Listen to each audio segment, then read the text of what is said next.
Okay, so from the previous lesson on machine learning, we did a little bit of an exercise with this project where with using natural language processing, and in this main program, we were allowing the user to input through the terminal um, an English sentence and then having the program generate back out the position of the sentence of what the input language was trying to analyze.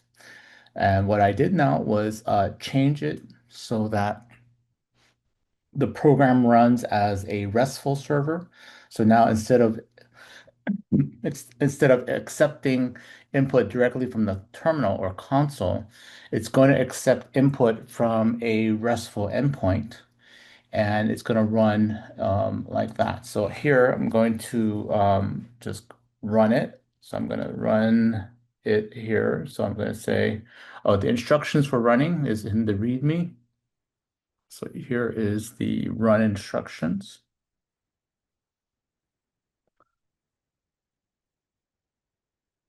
Okay.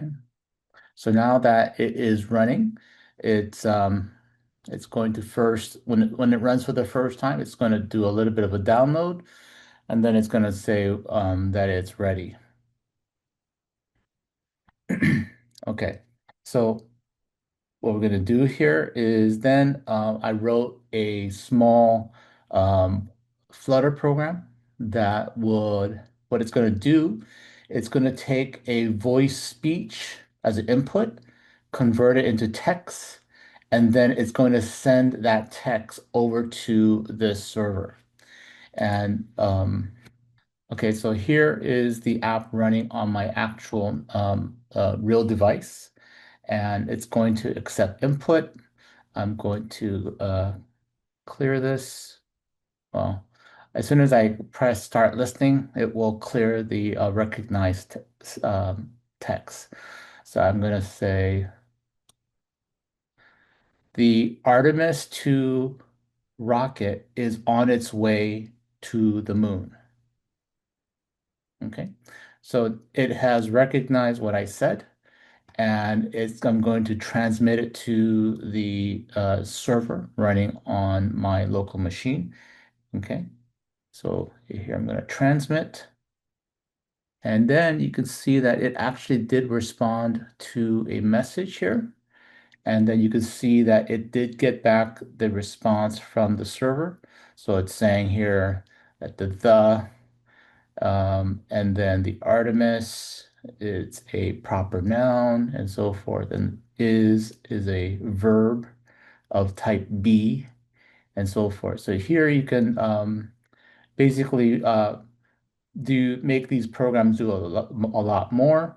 Um, but for now, what this thing does is you could take this type of voice entry and then send it to the server, and you don't want to send the voice, but you actually want to maybe just send the raw text of the sentence, and then you can then have the program analyze the sentence structure and the actual meaning of the sentence. Okay.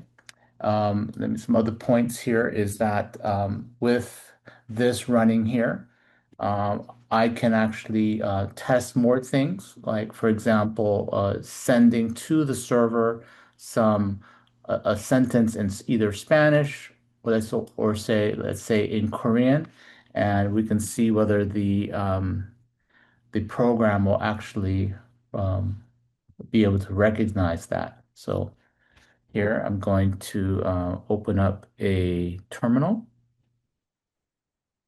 Okay. I'm going to move. So I have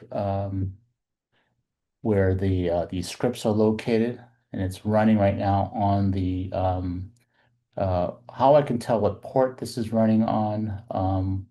So for when you're running it on the mobile app, I'll show you how to do that. But right now we're going to run these scripts.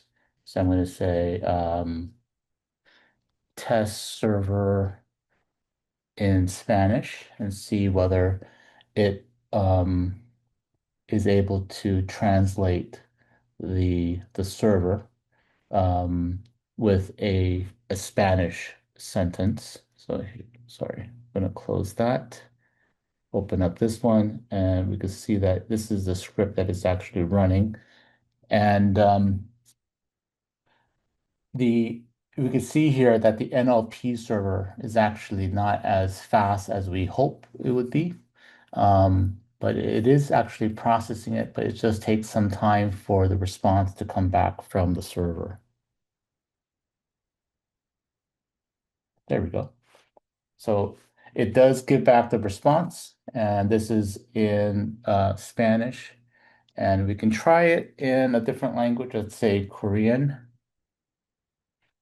And we'll actually get an error response because we'll find out that it actually can't handle all languages because the model that it has that it is integrated with isn't able to process Korean. So here you can see that it actually failed to process the Korean. So another note that I mentioned is that when you're running um, the mobile app, so here you can see that I am running it on my device in my local area network, and I want to know the server of this MacBook of where to send the request. And the way you do that is you can just type ifconfig, and then you kind of scroll up. You can see the IP address of where the mobile app needs to send the request of the server running on the local area network. Of course, if this Python server was running on the, let's say AWS or some cloud service, then you will have a different IP address. Okay. So this is all for now, and hopefully this will be of interest to you. Let me know what you think. Please enter your any comments or feedback in the video comments. And if you have any questions or requests, please let me know. I'll be happy to do that. And please subscribe and like my video. It definitely helps support my channel.